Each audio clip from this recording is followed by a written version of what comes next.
Okay, I officially give up on the hope that the moon is made of cheese after all. Wow, not even Gouda. The shiny lunar ball, or a curved banana, or half of a coin, depending on what phase it's in, has different layers inside, just like Earth. One of these layers is called the inner core. About 20 years ago, scientists were observing how the moon rotates. Using that data, they concluded that it had a fluid outer core. But the inner core was hard to study, so they didn't know if it was solid like a rock or molten like a hot liquid. But things are clearer now. Astronomers have collected data from different missions, including the Apollo missions, where astronauts went to the moon and gathered information themselves. Plus, they've used a special technique called seismic data. This method is all about studying how sound waves move through things. Take earthquakes on our planet as an example. When an earthquake happens, it creates waves that travel through the ground. Scientists can detect and analyze these waves to learn more about Earth's interior. The same idea can apply to other objects in our solar system, or planets, or, in this case, the moon. When quakes or moonquakes happen, they generate sound waves, and by carefully listening to and studying these waves, scientists can create a detailed map of what's inside the object. They can figure out things like different layers, what they're made of, and how they're arranged. To check the moon's deep interior, scientists also use something called laser ranging. This method measures the distance between the surface of the Earth and the moon very precisely. And ta-da! Our natural satellite's inner core is a dense, solid ball made of iron, just like Earth's. It's about 310 miles wide, which is nearly 15% the size of the entire moon. Researchers also have stumbled upon evidence that supports the theory that the layer between the moon's surface and its core, called the mantle, has been moving around as the moon evolved over time. This movement is something we call lunar mantle overturn, and it could explain why we find elements rich in iron on the lunar surface. Mantle material ends up being carried upward, and the volcanic rock remains in the moon's crust. Some of the materials in this rock were too dense, like me, so they just sank back through the lighter crust material all the way to the core mantle boundary. It's like a cycle where the moon's mantle material goes up during volcanic activity, carries iron-rich elements to the surface, and then sinks back down. There's another mystery scientists have been trying to solve. What caused the moon's magnetic field to weaken and nearly disappear over time? It seems that now that we know about the iron core and the global mantle overturn, we might get some more answers about the moon's magnetic field. Knowing what the inner core is like can help us better understand the moon's history as well as the history of our entire solar system. Now, one of the theories that's widely accepted about the origin of the moon says there was a massive collision between Earth in its early stages and another mysterious object in our solar system. It's called the Large Impact Theory, and this collision was so strong it ripped off a big chunk of the primitive molten Earth. I mean, not so big compared to what's left. If you put a US nickel next to a green pea, you get a good idea of how big our planet is compared to the moon. Now, this chunk was set into orbit around our planet, and this might have happened about 95 million years after our solar system formed. The object that collided with Earth could have been about 10% the mass of our home planet and roughly the size of Mars. Well, it makes sense. Earth and the Moon do have similar compositions after all. Of course, there are other ideas about how the Moon formed. One says that the gravitational force of our planet captured it. This means that the Moon was just an object innocently passing by when suddenly it got attracted and pulled into Earth's orbit. There's even a hypothesis that Earth stole the Moon from Venus. Ooh. In that case, the Moon shouldn't complain. I guess the view is way better here. So yeah, the Moon and Earth are similar when it comes to rocks and some minerals. But the Moon doesn't have the same atmosphere as our planet. Its atmosphere is thin and consists of some weird gases that include potassium and sodium, which is not something you can find in the atmosphere of Mars, Venus, or Earth. And the rocks on the Moon don't contain water. But that doesn't mean there's no water at all up there. A long time ago, in the 17th century, astronomers saw large dark spots on the Moon's surface. One of these astronomers thought these spots looked like oceans, and he called them Maria, which means seas in Latin. Other astronomers also made maps of the moon, and they used the term Maria to describe these dark spots. For example, Mare Tranquillitatis translates to Sea of Tranquility, where Apollo 11 made its touchdown. But it seems those dark spots are not actually oceans. They are plains made of hardened lava that erupted long ago. These volcanic eruptions left behind smooth flat areas called basalt plains. In the late 1800s, one sky watcher studied the moon and found it didn't have an atmosphere. Without an atmosphere, there are no clouds and no air to keep water from evaporating. So scientists thought that any water on the moon would just disappear right away. They believed the moon was totally dry. But then, in 1961, one physicist had a different idea. He pointed out there could be water on the moon in special areas called permanently shadowed regions. These are spots on the moon where the sun doesn't shine, so they stay dark all the time. Water ice could exist in these dark areas because they're extremely cold and the ice wouldn't evaporate. But when astronauts from the Apollo missions went to the moon, they brought back soil samples, and scientists found no signs of water in them. So everyone went back to thinking that the moon was completely dry. In the 90s, NASA focused on these shadowed craters and found high concentrations of hydrogen, which meant there could be ice at the moon's poles. They still weren't certain, so they kept digging and after a while found hydrogen trapped inside tiny beads of volcanic glass. Since there are no active volcanoes on the moon today, which means water probably was present on the moon when these volcanoes erupted long ago. Plus, there could be way more water back in the early days of our moon. In 2020, NASA's SOFIA mission showed us what we'd been looking for a really long time. There is water on the moon after all. It turns out the water is hidden within the grains of lunar dust or sticking to the surface in the sunlit areas of the moon. So there are no oceans like we have on Earth, but at least there's something. The question remains, how did water even get there? It seems the moon had a chaotic history back at the time when it was forming, as probably most of the planets and moons in our solar system. So there is some evidence that water came there from comets hitting its surface back in the old days, or maybe even keeps on coming from those that are slamming into the moon right now. We're talking about a chaotic situation where icy micrometeorites collide with the moon's surface, and dust then makes an even bigger mess when interacting with the solar wind. But we're waiting to find out more about this. Because, as we all know, when you mention water, you also inevitably talk about life. That's why we want to know more, for instance, about all that ice hidden in polar craters on the moon. Maybe it can teach us more about how life developed on Earth.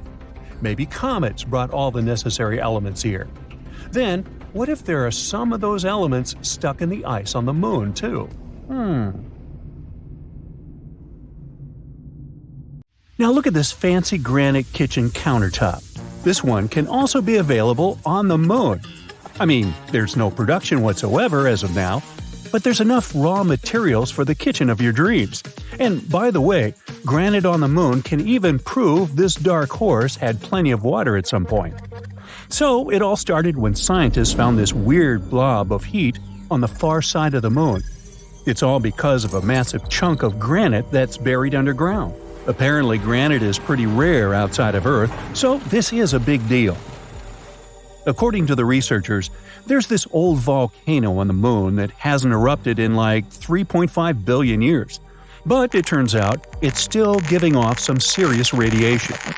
The scientists used a fancy new method with microwaves to measure the temperature below the moon's surface. They found this area that's about 31 miles across, where it's like 18 degrees warmer than the rest of the place. And it's right under a spot that collapsed and is full of silicon. It's not as thriving as Silicon Valley back on Earth, it's just a volcanic crater, but without all the lava spewing out. The scientists even compared it to those granite rocks you see in Yosemite, like El Capitan and Half Dome. You know, those giant rocks that look super majestic? Well, apparently, they're made of the same stuff. Researchers claim that granite is super common on Earth, but not anywhere else in our solar system. So this could change everything we know about other rocky planets. Right, now we know there's granite on the Moon, but why is that important to us? So, you know how granite forms on Earth? It's all thanks to water and plate tectonics teaming up to create these huge blobs of melted rock beneath the surface. But guess what? The Moon doesn't have any of that action going on, which makes granite super rare up there. But this discovery could give us some clues about what the Moon was like back in the day when it had volcanic activity. Without water, making granite becomes a real challenge. But somehow, some way, they found granite on the Moon. No water, no plate tectonics, but still, we got granite. So what does that mean? Did the Moon have water in this one spot? Or was it just ridiculously hot? I guess we'll need to give a tad more time for the scientists to figure it out. The water on the Moon is an issue, though. Duh. As of now, the Moon is bigger than the Sahara Desert, but somehow 100 times drier. Astronomers have been debating for ages whether there's any water on this celestial neighbor of ours. But in 2020, NASA's SOFIA mission finally confirmed that there is indeed water on the sunlit part of the lunar surface. Turns out those grains of lunar dust have little molecules of H2O hanging out on them. Back in 1645, when people first started gazing at the Moon, they were fascinated by these dark spots all over its surface. Dutch astronomer Michael van Lengren even made a map and called these spots Maria, which means seas in Latin. Sorry, Michael, they're just actually plains of basalt from ancient volcanic eruptions, but we still use the term Maria today. In 1892, an American astronomer named William Pickering discovered that the Moon has practically no atmosphere. No clouds, no atmosphere, no chance for water to stick around. So scientists started thinking that the Moon was as dry as a desert. But then, in the 1960s, a theoretical physicist named Kenneth Watson came along with an idea. He suggested that water ice could actually exist in the shadowy craters of the Moon that never see sunlight. These areas are called permanently shadowed regions. It was a mind-blowing concept at the time. The Apollo missions from 1969 to 1972 finally gave us the chance to look for water on the Moon up close and personal. But when the astronauts brought back soil samples, there was no sign of water. So everyone went back to thinking the Moon was bone dry. However, in 1994, NASA's Clementine mission suggested that there might be ice in these shadowed craters after all. And in 1998, the Lunar Prospector mission found evidence of hydrogen concentrations in the permanently shadowed areas. This was a strong indication of water ice at the lunar poles. The images weren't super clear, but it was still an exciting discovery. And finally, in 2008, scientists decided to take another look at those Apollo samples. They revisited the old data and found some hints that there might be water after all. It was like finding buried treasure in your own backyard. As you can see, the Moon is a pretty promising destination. It even has enough stuff to produce your food supplements – calcium, magnesium, you name it. Just kidding, it's not the best idea to munch on them to boost your diet. But there are a bunch of other applications they can be used for. Calcium is like the fourth most popular element hanging out in the lunar highlands. But here's the cool part. Pure calcium metal is actually super flexible and can conduct electricity like a boss when there's no oxygen around. Who knew, right? Anorthite is a rare gem here on Earth, but up on the Moon, it's partly central for calcium. It can even help make those groovy silicon-based solar cells. To make them, you need some lunar silicon, iron, titanium oxide, and of course, our buddy calcium and aluminum. It's like a recipe for solar success up there in space. The Moon even has precious metals like gold. In 2009, NASA was on a lunar mission and they found some gold in the lunar soil. They had a spacecraft right behind the rocket, equipped with a fancy spectrometer. Its job was to study all the debris that got released when the rocket crashed. And they found all sorts of chemicals, like carbon monoxide, carbon dioxide, ammonia, sodium, hydrogen, and even a little bit of mercury, gold, and silver. Hey, vampires beware. Now I know it's been quite a while since then, like 14 years to be exact, but measuring how much gold is actually there has been a real challenge. You see, it's hiding deep beneath the lunar regolith, making it tricky to get an accurate count. Yeah, metals are fun and lunar water may have existed, but what about food? Good news, everyone! Scientists are saying that plants can actually grow on the moon, but don't expect a luscious orchard. It'll be more like a moderate garden with just a couple of beds. Here's the scoop. A while back, those awesome Apollo astronauts collected samples of lunar surface material called regolith and brought them back to Earth. Fast forward 50 years, and NASA decided to use 3 of those samples to try growing plants for the very first time. They used dirt from under the lunar rover bumper to grow these plants. The team added water and seeds to the samples, giving each plant a gram of regolith. Then they placed them in a clean room and added nutrient solutions every day. And they succeeded. During that challenge, the brilliant minds dealt with small plants like mustard greens in the nutrient-poor lunar soil. Yeah, we'll have to export olive oil from Earth to dress it. So, plants can indeed grow in the moon's soil. However, they won't be as strong and healthy as the ones grown on good old Earth soil, or even the ones in the control group grown in a lunar simulant made of volcanic ash. But hey, it's just a start. We're still to find out if our dear moon is hiding more treasures. People haven't set foot on the moon in several decades, but the situation is going to change soon. NASA's Artemis program is going to send a few missions to Earth's natural satellite. The first astronauts might step on the surface of the moon already in 2025, as part of Artemis 3, if the current schedule holds, that is. And then the next stage will start, and it will be an even more ambitious project than sending humans to the moon again. NASA wants to construct a base camp at our satellite's south pole. Such an outpost will help the Artemis mission to break the previous record for the longest stay on the moon. So far, it's 74 hours, 59 minutes, and 38 seconds. Plus, such a camp can serve as a jumping-off point for missions setting off for deep space. According to NASA, at first it's going to be a small camp, accommodating missions for a week or 2. But soon, it'll grow in size and complexity and will be able to sustain crews for a couple of months at a time. There might also be an open-top rover similar to the one used in the Apollo missions and an RV. These options can provide mobility for astronauts while they live and work at the camp. With each new trip, the level of comfort of space explorers will increase. Specialists are now developing the technologies that will help people to work more easily on the moon, far away from home. There's also hope that building such a camp can help us prepare for an even more challenging step: human exploration of Mars. For the camp to function properly, it's very important to be able to find and extract resources from the satellite's rocks and dust. These resources can include water ice, metals, oxygen, and even some building materials.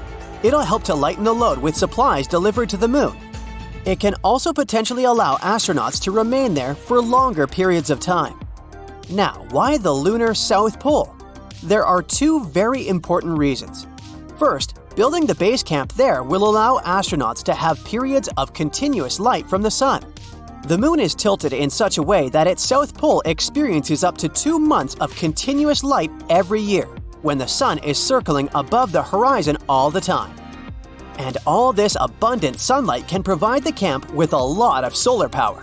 At the moment, NASA is trying to design a solar array that could stay more than 30 feet in the air. This way, it'll be able to make the most of the available sunlight. The second reason for choosing this location is deep craters that have been shrouded in darkness for billions of years, also because of the moon's peculiar tilt. Some of these craters haven't seen sunlight since the time of their formation. They're also known as permanently shadowed regions, and that's where scientists have found evidence of water ice. If we manage to access this frozen water and it turns out there's a lot of it there, it'll be hugely valuable for the inhabitants of the base camp. Plus, it might supply flights back to Earth, or further on to Mars. We don't know yet whether there's a lot of water in that region or whether it's free of contaminants, but NASA is going to find out. One of the ways to do it is to use VIPER. This mobile robot is likely to arrive at the lunar South Pole in 2024. The Lunar Terrain Vehicle, or LTV for short, is scheduled to arrive on a mission in 2025. Astronauts will be able to operate it remotely, and it's likely to be able to avoid such hazards as rocks and craters on its own. Astronauts will then explore their surroundings either from the safety of the lander on earlier missions or later on from the base camp itself. Plus, NASA will use the LTV to conduct scientific or mission-related work even during periods of time when there will be no humans on the Moon. The vehicle will play a crucial role in searching for water ice and other resources. But even though the LTV's remote-controlled capabilities are quite innovative, its design isn't going to change much. It'll look almost like the rovers that have come before it. If astronauts decide to drive the vehicle with its top open, they will have to put on their spacesuits, and that's not very comfortable. Donning such a suit can easily take hours. Plus, the duration of missions always depends on how much oxygen each astronaut's spacesuit has left. That's where NASA's RV-like concept, known as the Habitable Mobility Platform, comes into play. If this project succeeds, the RV will have a pressurized interior and life support systems, meaning passengers will be able to have a ride without their spacesuits on. This will definitely make life easier for astronauts. The final design of the vehicle isn't ready yet, but the main goal is to allow several people to live and work inside the vehicle for up to 2 weeks. Now let's have a look at what the future lunar cabin might look like.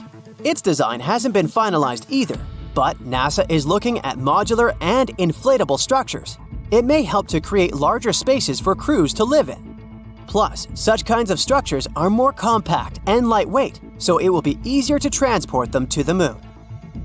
But there's one more intriguing possibility. How about a large-scale 3D printer that will use lunar soil and rock as its raw material? Such a machine might be able to produce bricks and other shapes, assembling dwellings from scratch. A prototype 3D printer is now building a test structure in Houston. Also, the first towns on the Moon could probably be built in craters.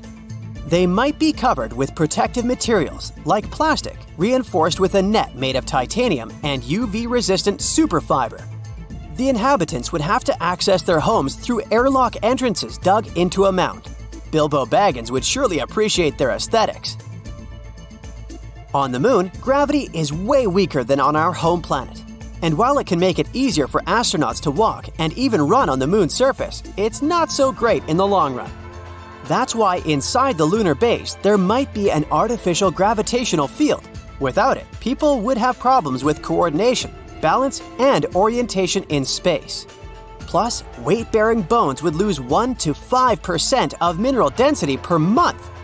A geologist from the University of Notre Dame, who's been studying samples of lunar soil, says that rocks or dust may have a key role in protecting astronauts from radiation coming from solar flares and cosmic rays.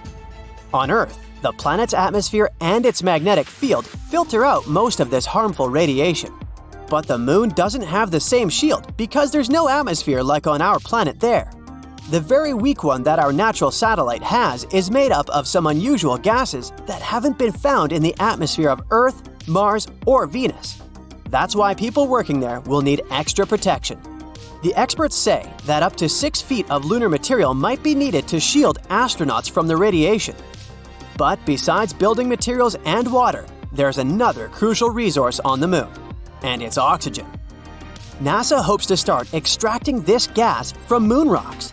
They also hope to find metals like aluminum. This could allow astronauts to live off the land, and the base would become much more self-sufficient than expected. It could turn into a resupply station for spaceships heading for Mars. But a colony on Mars would cost us trillions of dollars to construct and inhabit. It would take a long time for even one cargo ship to reach the red planet. Lunar camps are much easier to build and maintain. There will likely be direct spaceship routes connecting the satellite with Earth, and people will need just 3 days to travel between these 2 points. That's one of the reasons the colonies on the Moon will be growing, developing, and changing non-stop.